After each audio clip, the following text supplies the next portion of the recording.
Som tak minule počul, že ľudia zo Sobraniec sa do pekla nedostanú. Si myslím, že akí dobrí ľudia, nie? Tam žijú. A jeden človek mi hovorí, nie, že by boli takí dobrí, ale také veľké peklo neexistuje. V Sobranciach, tak malom meste, je tak veľa nenávisti, pohrdania chorými, neúcty.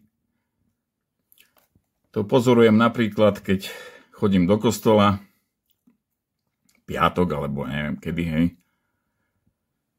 a hraje tam niekto na klávesoch, nejaký riaditeľ alebo učiteľ LŽU, a hraje tam 5 rokov, 10 a on si otvorí notičky, hej, lebo nevie ten žalm, ani text, ani noty, a človek by aspoň čakal, že za 50 rokov, že aspoň tie noty, že sa naučí aspoň tých 10 či 15 akordov, koľko tam je v tom žalme. No nič. Absolútne 0 bodov. 5 rokov ten istý bordel hraje. Akože nevie zahrať, ja neviem, koľko tam je, 500 mód v jednom žalme. No a riaditeľ, alebo učí na LŽU, to kto ho tam dal? Nejaká pani učiteľka, profesorka, alebo kto ho tam dal? Alebo mesto ho tam dal, alebo kto?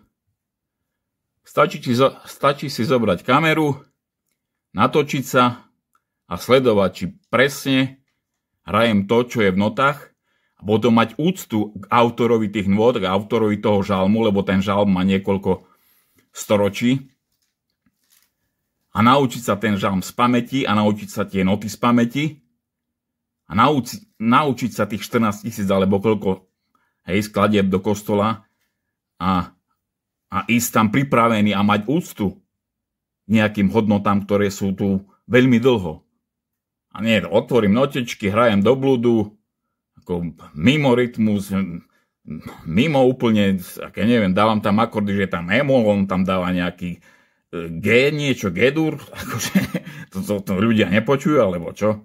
No tak ľudia, majte trochu úctu nejakému dielu, a keď idete niekde robiť performance verejnú a niekto vás možno natáča na video, alebo sa to prenášalo cez COVID, no tak si dajte tú robotu a naučte sa tie piesne a žalmy konečne z pamäti, aby človek tam, keď je v kostole, aby mal z toho radosť, hej, mal radosť z toho, že niekto robí performance, že niekto to pekne interpretuje, a nie, že počuť tam, hej, jeden akord cez druhý do blúdu úplne.